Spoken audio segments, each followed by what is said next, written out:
Want to learn how to be a master of business without going back to school? Listen to the Planet Money MBA. No suits, no PowerPoints, just the secrets of business school delivered straight to your ears. Every Wednesday till Labor Day on Planet Money from NPR. Support for Back from Broken comes from SoberLink. Alcohol addiction comes with many challenges, but one of the most difficult hurdles is regaining the trust of those closest to you. Learn about a way to show proof of your commitment to sobriety at soberlink.com/BFB. Hey, it's Vic.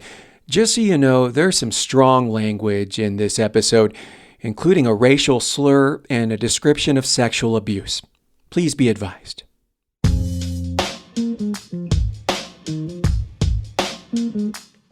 It was September 15th, 1990, South Bend, Indiana, at the legendary Notre Dame football stadium. A matchup of the two winningest programs in Division 1A history, Michigan and Notre Dame, coming up from South Bend.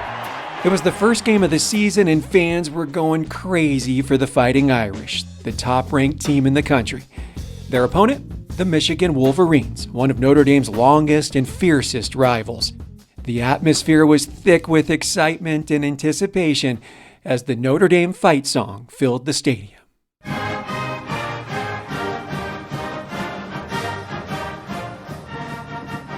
And it was the first college game for an 18-year-old offensive tackle named Aaron Taylor. It was surreal. It was against the University of Michigan. Those guys with those ugly-looking helmets came into South Bend, and I remember I had worked my way up in preseason in training camp to basically have an opportunity to be dressed. Now, there was zero chance I was going to play, but I had shoulder pads and a helmet on and was out there. And I remember we walked up into the locker room, and Coach Holtz, if anybody knows, kind of talks with the lisp. He's like a small, diminutive Sylvester the Cat. And he was really big on this process about how we win. You know, you have to follow the steps. You got to out-hit and control the line of scrimmage and avoid foolish penalties, win the special teams, all this different scenario. And he went through it verbally when we were all brought up. And he said, we did this, and we did this, and we did this, and we did this. And if you follow this plan, you will never lose a game here at Notre Dame. And that was the moment I got tingles thinking about it, just retelling the story, that I was bought in. He had a plan, a system, and we had the players necessary to be the best team in the country. And that win sold us. That was the moment that I understood that if I follow the plan, we're going to win.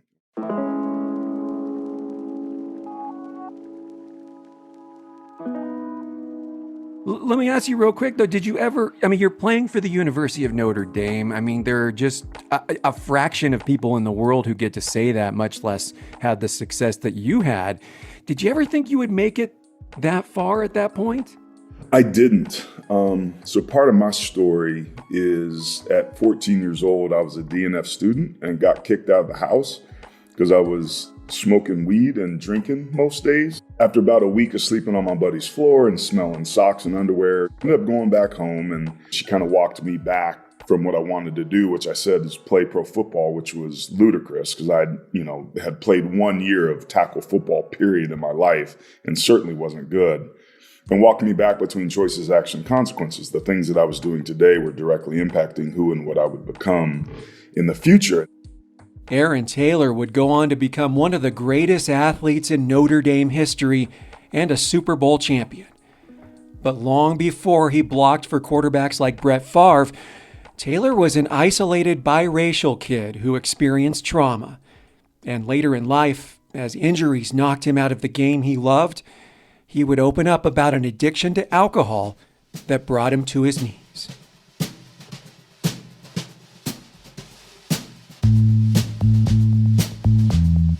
I'm Vic Vela.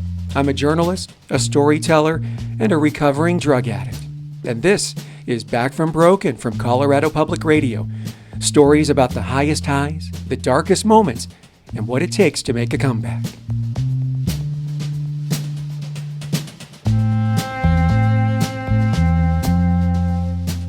Aaron Taylor was a troubled kid growing up in the late 70s and early 80s.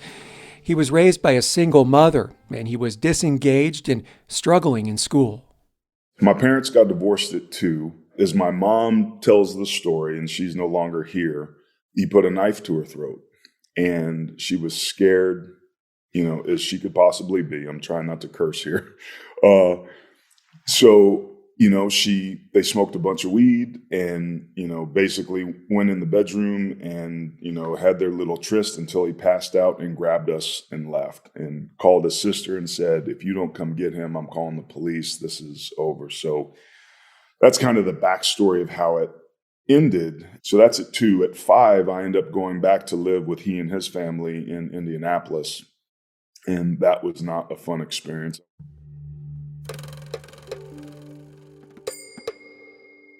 I was another mouth to feed. I was a light-skinned kid, so there was some colorism that was taking place. I was also young, so there were older cousins and things, and I had my forearm burned with an iron. I was tricked into putting a stick into a curb cutout where curbs get cored, and there was a hornet's nest in there, and I got stung. They caught me in some lies. My dad brushed my mouth out with soap. I just got tortured, man. It was not a fun experience. I also had my penis bitten by an older cousin as we played, I'll touch yours, you touch mine.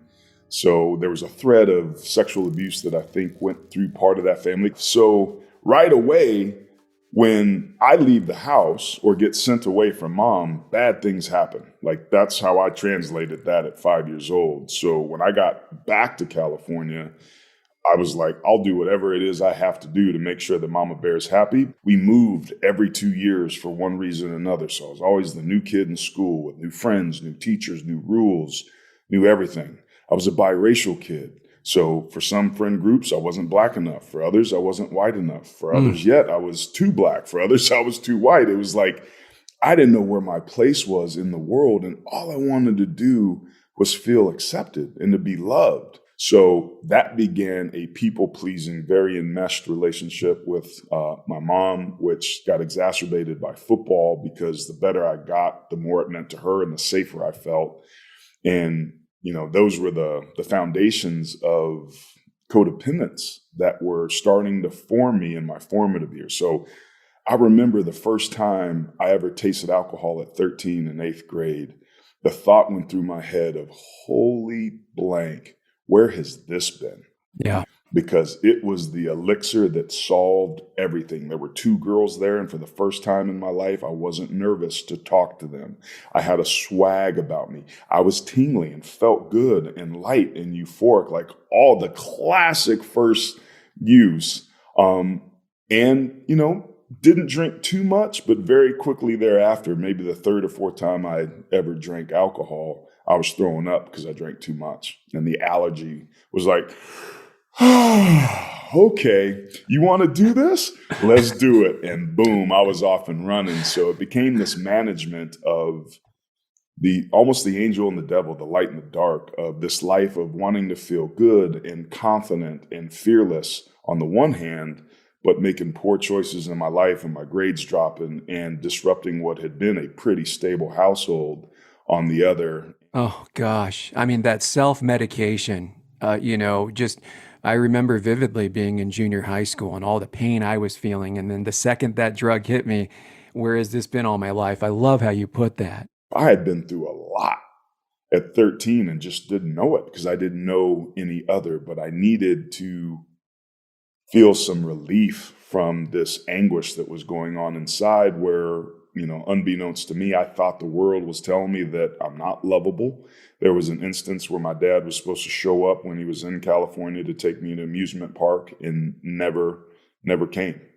He just 8 o'clock, 9 o'clock, 10 o'clock in the morning, all the way to midnight.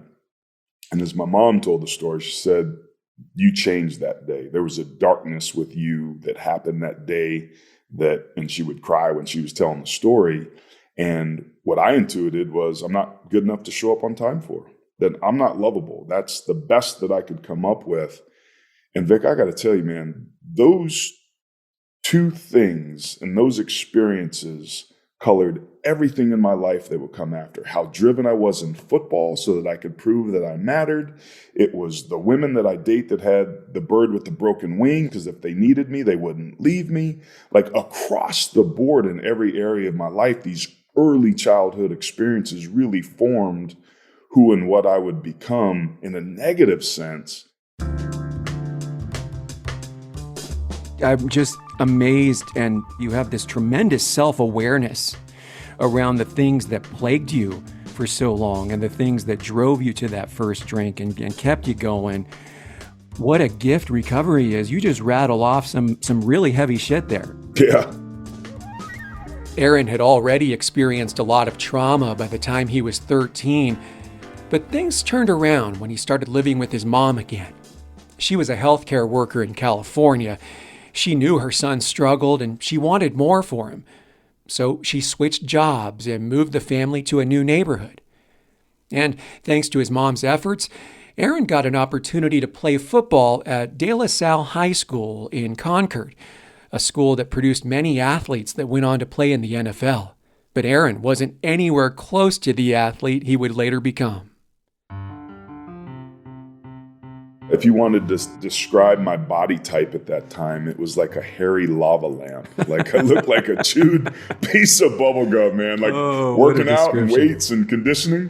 Not really my thing, but at De La Salle it was. So that was a pretty tough transition. But I worked out all summer and got ready for our first padded practice. So the first day of practice, I get up. My mom makes me breakfast at 7. I eat, I get there at 7:30, and it was awful, Vic. Like, I put my pads in wrong. If the play went right, I went left. It was supposed to go left. I went right, and I got berated. This ain't that school across the bay. That's not the way that we do these things. And it's the classic blue-collar, coach yelling at the new kid, trying to see basically what he's made of. And it was excruciating. So I come in home from that first practice, and on day one, I'm waffling now. So I come in, and my mom was like, "Hey, honey, how'd practice go?" And I didn't say a word. I walked right into my room, and I shut the door, and I was crying. I was crying hard.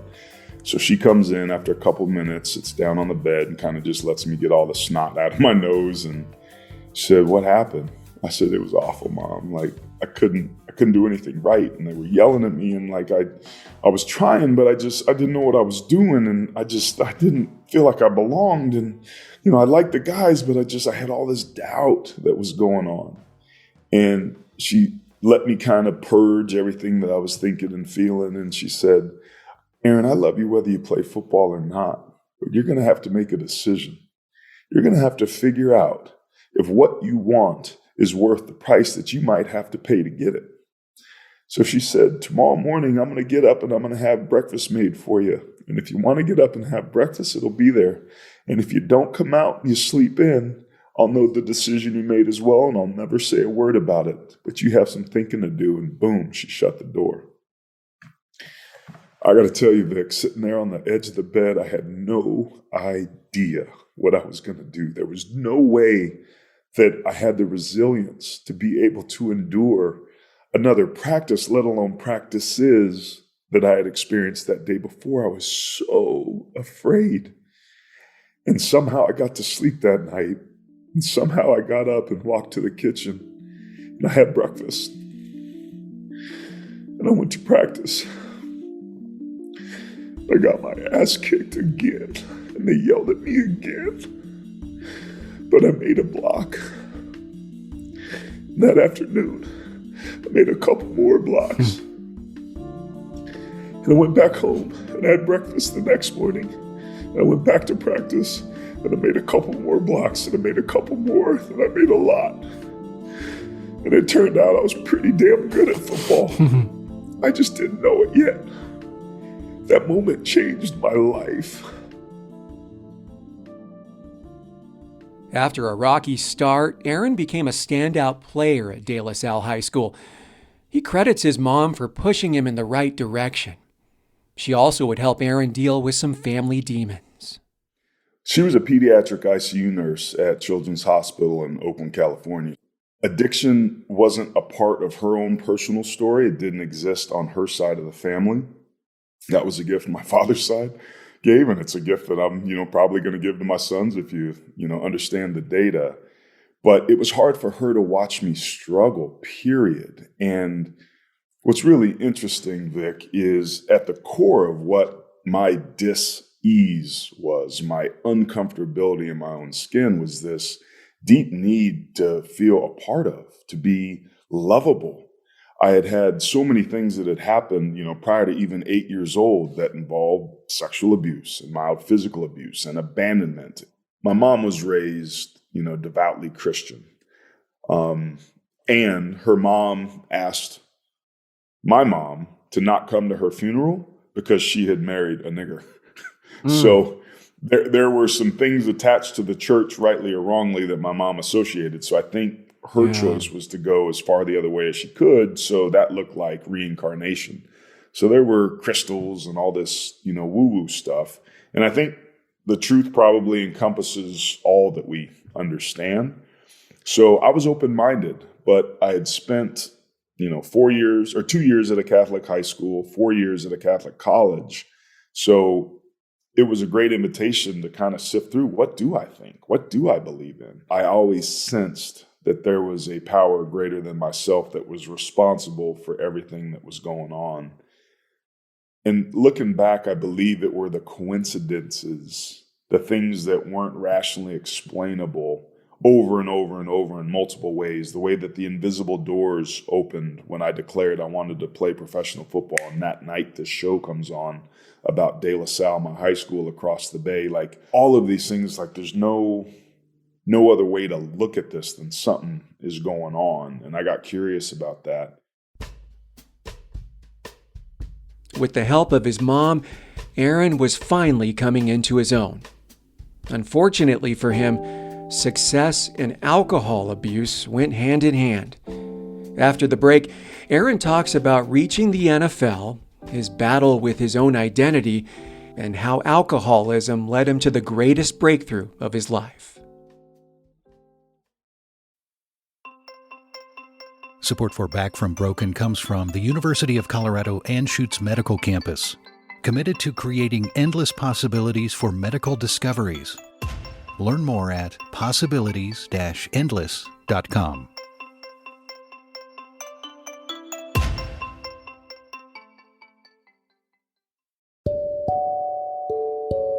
Hey, it's Vic.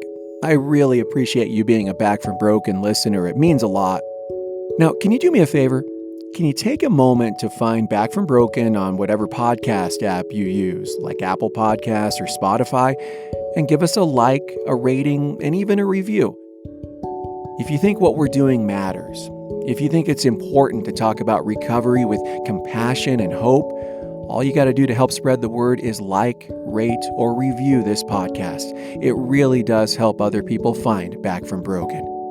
Thanks for listening, and thanks for supporting podcasts from Colorado Public Radio.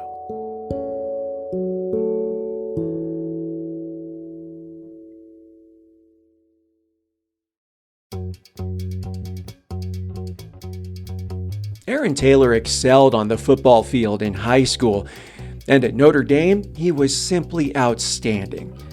Aaron won all kinds of awards for his play as an offensive lineman. In fact, he would later go on to be inducted into the College Football Hall of Fame.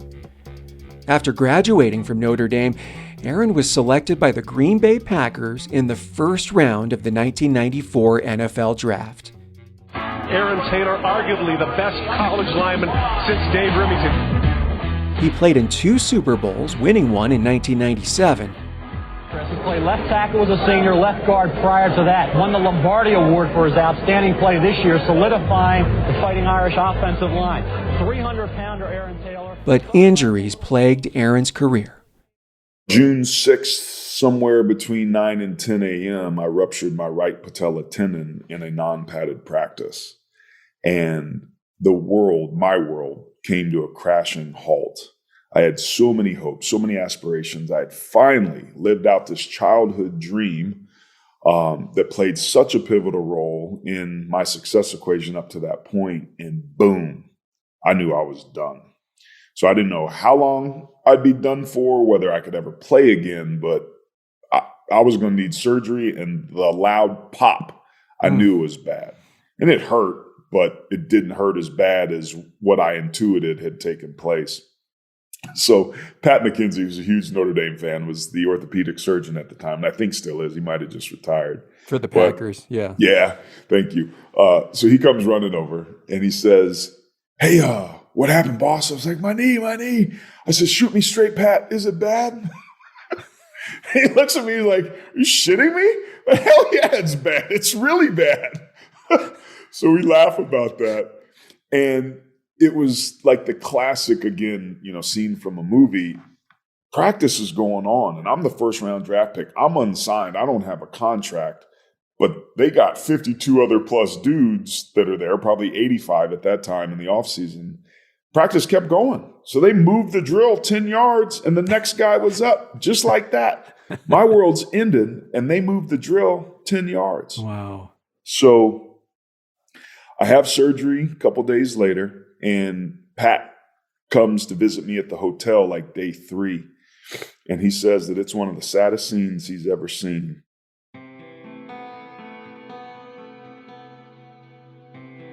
I was at the Midway Lodge across the street, Best Western. That's where we all stayed back in the day, across the street from the stadium.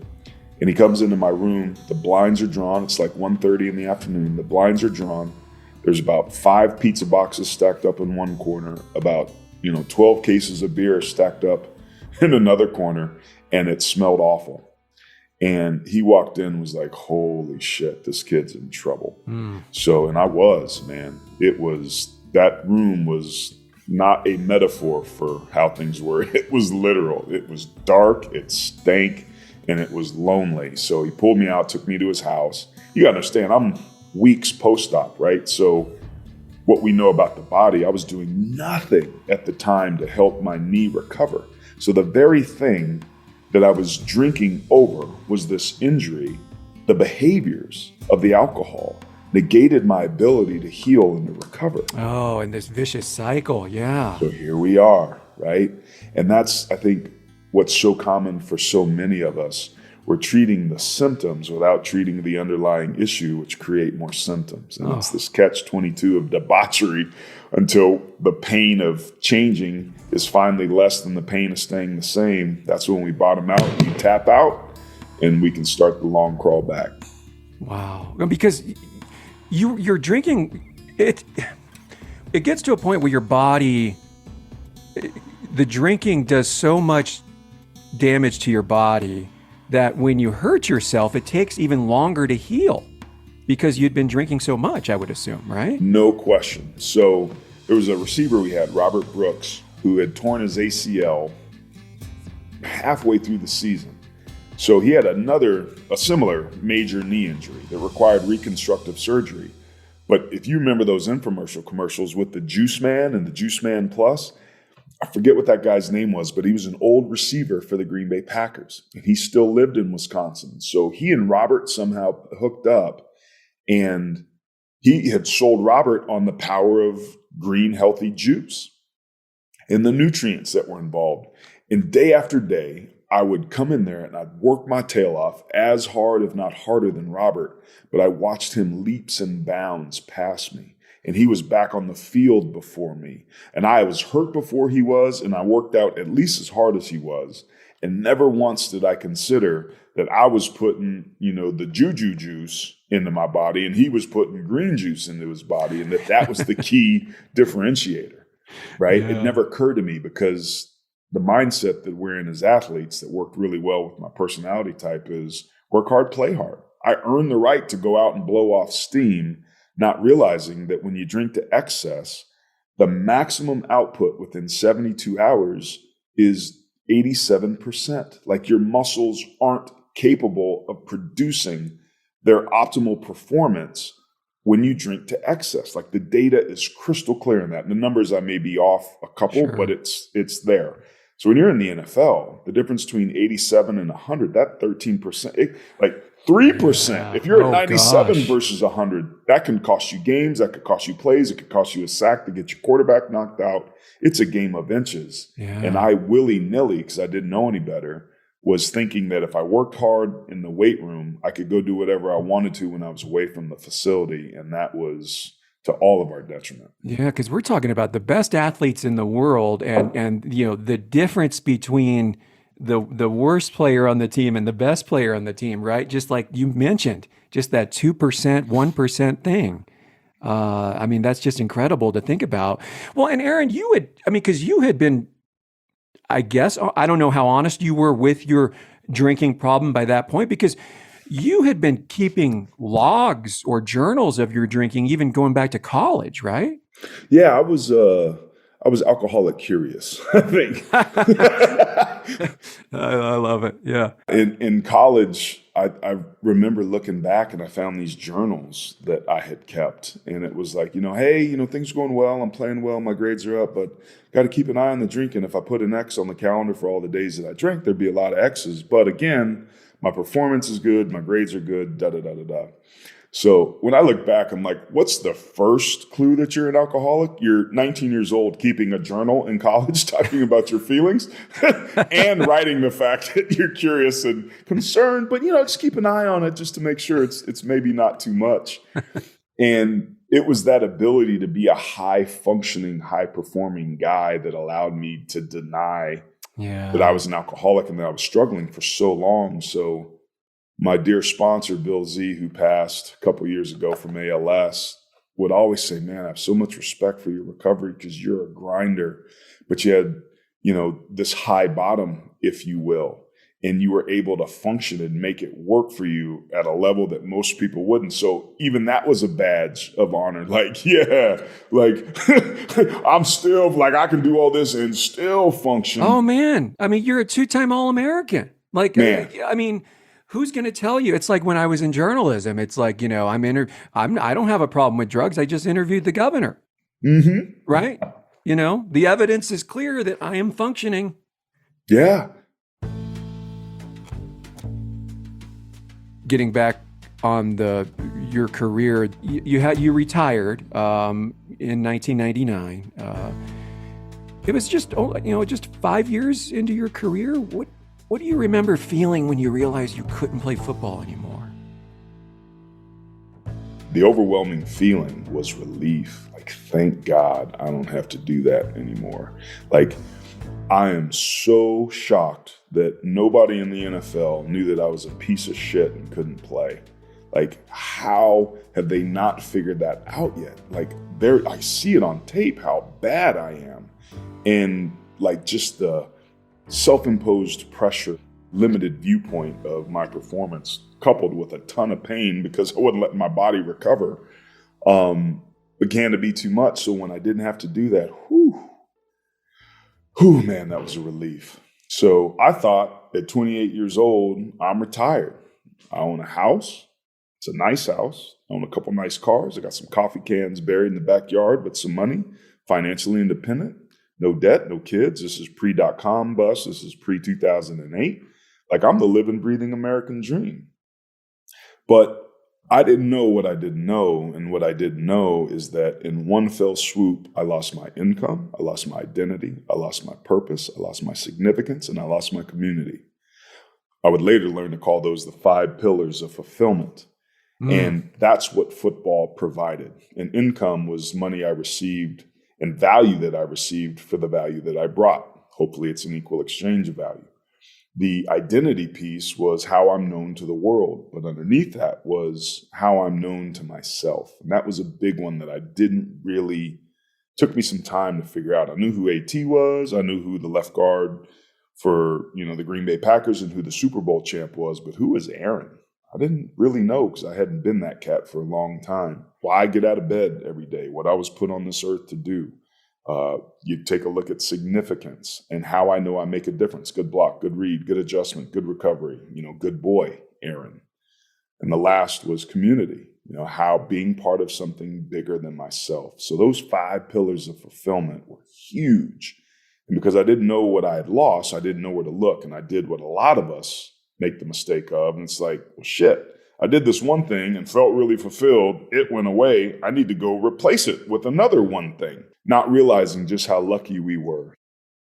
Erin was only 28 when he began to spiral downward into alcohol abuse and depression. Not only did Erin's knee injury end his NFL career, it also left him wondering who he was outside of football. That's when Erin met a woman who would change his life. Her name was Jen, and she was an angel. And this was a woman that I was certain I was going to marry. She was perfect in every respect. And I knew that because we were together over 2.5 months, and I felt closer to her than I had ever felt to anybody else. And I'm joking because I didn't have any idea who this chick was, right? But I had this fantasy in my head. The way that we were most compatible was the way that we smoked weed and drank alcohol together. She was a bright girl. I liked her friend group, but we weren't in a relationship. It was a hostage ship, and I was holding her emotionally hostage. And, we were two pre-broken people that had, got brought together. I was her rebound dude, and she ended up cheating on me. So what I ended up doing is almost, my last act of trying to save this poor troubled soul that doesn't know what she's missing out on was ended up taking her to a recovery meeting. And I'm like, yeah, nice cover. Good play. Well played. Congrats. You're going to play the I'm an alcoholic drug addict card to, justify your shit. Well done, Jen. So I drop her off at this church. These, old women come out and they put their arm around her and she's crying and they look back and wave at me. And I'm like, you deserve to be there with the rest of the losers. And I drive off. Wow. So 3 or 4 days later, maybe it's a week and a half, I don't know, but several days, but not more than 2 weeks. She calls me back and says, hey, thank you for taking me to that meeting. She said, I've thought for a while that I've had an issue, and I now know that I'm a drug addict, an alcoholic, and I'm going to start working this program of recovery. This will probably be the last time that we ever talk. But she said, there is one thing that I want to share with you. And I said, yeah, what's that? She said, you and I drink and use the same. Click. And that was the moment. That was the punch in the face of truth. Just the way that she said it, I believed it on a deep level. And it goes back to the journal I kept in college at 19 years old, keeping my eye on my drinking. All of that came to roost in that one sentence when she hung up the phone. She was the angel that got sent to my life just long enough to kick me in the right direction to a week later walking into my first recovery meeting on Tuesday night at the top of Loma Santa Fe across the street from the firehouse in the Bill Zimmerman's garage. And I walked in there and I said, hi, I'm Erin. I'm here to take a look and explore my drinking. I don't think I have a problem, but I want to see. And everybody started laughing. Yeah, us too, man. Sit down. And there was this ball-busting element that only those of us in recovery can fully appreciate, where they're mostly laughing with you, but a little bit at you and themselves at the same time.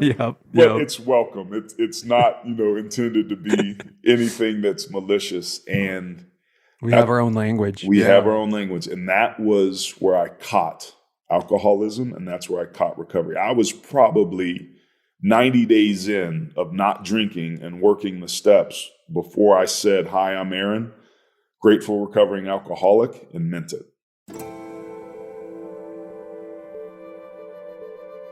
I still thought I was different because all these problems that these guys had, I didn't really have.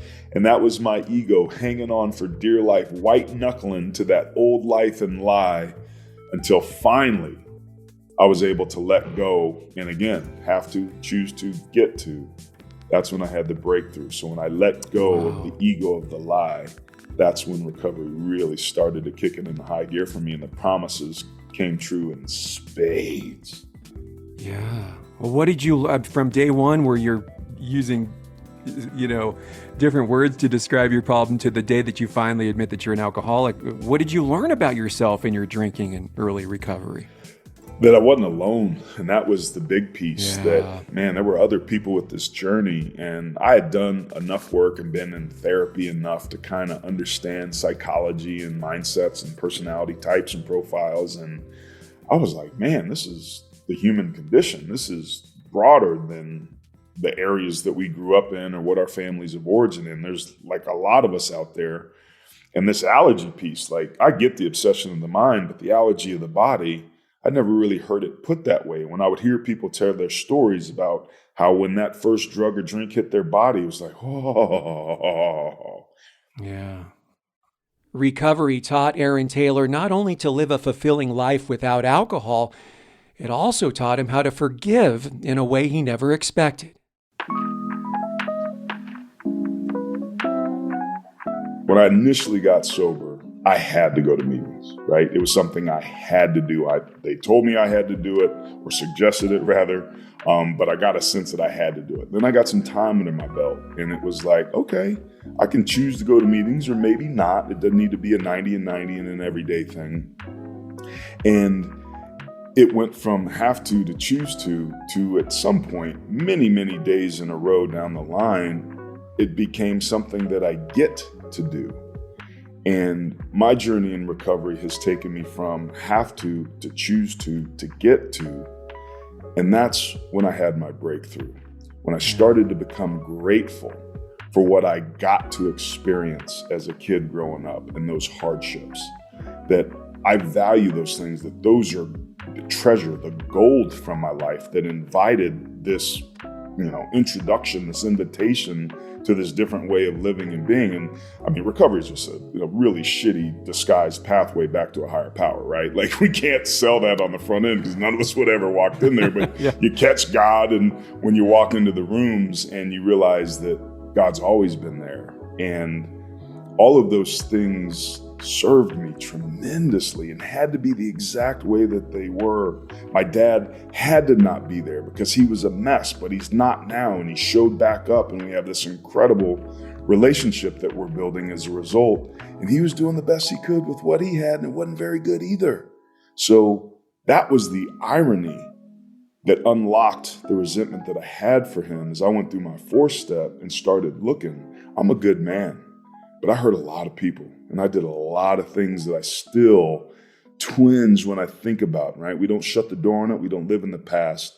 I flushed and cleaned a lot of those wounds out, but there's a couple where you're like, When I had that realization about me, that I'm a loving person that was doing the best I could with what I had, and I unintentionally hurt other people around me, I had the thought, man, maybe that's what my dad did. And for the first time, I saved space for him being human. And I realized I had to let my dad off the hook for being human and suffering from the human condition, no different from myself. And that little shift in perspective is just one of thousands we get in recovery, has created another outcome where he's in our house. We see each other. My kids know him. I remember he and his wife coming to our house, and he's sitting across. This is not my mom. He's remarried. Sitting across the couch in my living room, and I'm sitting next to my wife, and it's just the four of us, and we're having this comment. I get the feeling, the emotion coming up. We're having this conversation with each other about how hard it was to grow up without a father that was healthy in the picture. And like, I was crying and feeling his pain about that. And his dad was there, but was an everyday drinker and an alcoholic, and there was so much pain for him. And I was sharing that, but he was my dad. He was sitting across from me. It was like this surreal scene that it was like as true and authentic of a moment as I've ever had in my life. And it was the epitome, now that I'm thinking about it, the power of the shared experience.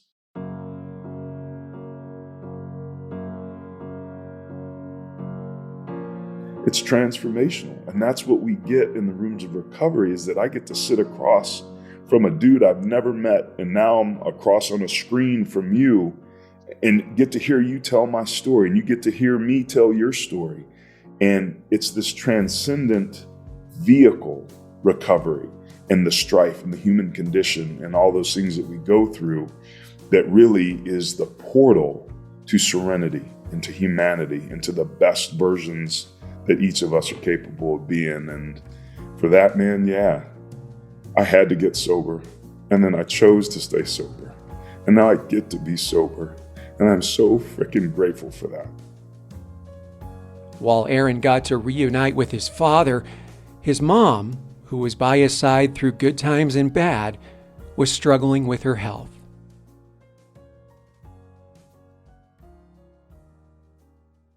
Four years ago, catastrophic stroke.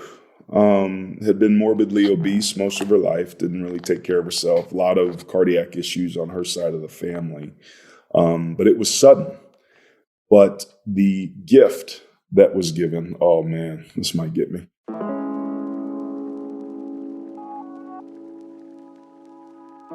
Was that her body stayed alive for 7 days. She was brain dead, but somebody did a wellness check on like day 3, hadn't heard from her, and there she was in her chair, and the body still does what it needs to do a number 1 and number 2, and it wasn't a good scene. So she gets moved to this hospice house. On the first day, a couple people were coming through that worked for this organization. Goes, oh my God, is that Marty Taylor? Oh, you're Erin? Oh my gosh, she's told us so many stories about you. Like, I'm going to get off work and I'm going to come back and I'm going to tell you about your mom. So Vic, I got this chance to get a peek into a part of her life that I knew existed but didn't know anything about, and to hear how people thought about her and the things that she did that improved their lives. I got to brush her hair. I got to put, lotion and Vaseline on her dry, cracked ass feet.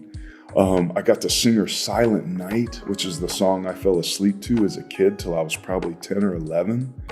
And I got to love her, and I got to talk to her body, this vessel. About a week later, the day came for Aaron to say goodbye to his first protector. Notre Dame happens to be playing Stanford. And while we're watching the Stanford game, my mom loved football, loved Notre Dame. The nurse comes in and says, your mom's transitioned. And it was like, whew. It was kind of the moment was coming, you're waiting for. I'd already had the big, gushy, emotional goodbye and, thanked her profusely for all that she had done for me. And we go into the room, and there she is. And something was gone. It was her, but it wasn't her. Like, if anybody's ever seen an open casket or seen like an actual dead body, there's something that's not there. And they've measured when the soul leaves and, the 28 ounces or whatever it is. And I had that experience. So we circle around her and we start praying. Now, this was in Pleasanton, California, at this hospice center with these old growth oak trees. It was a rainy day, and it had been rainy for 2 or 3 straight days. She was in a room with levelour blinds. And as we're praying, I invite other people to pray. And I finish, and we say amen. And we open our eyes, and a beam of sunlight comes in and lights up her face in this triangle for like 3 or 4 seconds. The light just starts to dim out just on her face, and like the angles of the tree and the clouds and the sun and the levelour blinds, impossible to recreate. And we just looked at each other and had the greatest laugh cry you can imagine. We couldn't believe what we had just seen, and it was undeniable. And that's the mystery and the gift of life. Things don't happen to us. They happen for us. Our job is to stick around long enough to figure out why.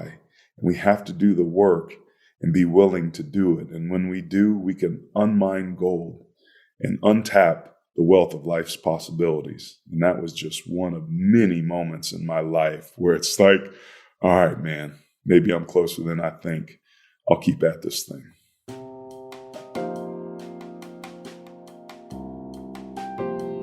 Aaron, I needed this today. Thank you. Aaron Taylor has been sober for 20 years and still works his recovery program. When he's not working as a college football analyst on television, he's often advocating for addiction, recovery, and mental health awareness. Back from Broken is a show about how we're all broken sometimes and how we need help from time to time. If you're struggling with addiction or mental health issues, you could find a list of resources at our website, backfrombroken.org. Thanks for listening to Back from Broken. Please review the show on Apple Podcasts. It helps other people find it. Back from Broken is hosted by me, Vic Vela. It's a production of Colorado Public Radio's Audio Innovation Studio and CPR News. Our lead producer for this episode was Kibwe Cooper. Find a list of all the folks who worked hard to make this episode in the show notes. This podcast is made possible by Colorado Public Radio members. Learn about supporting Back from Broken at CPR.org.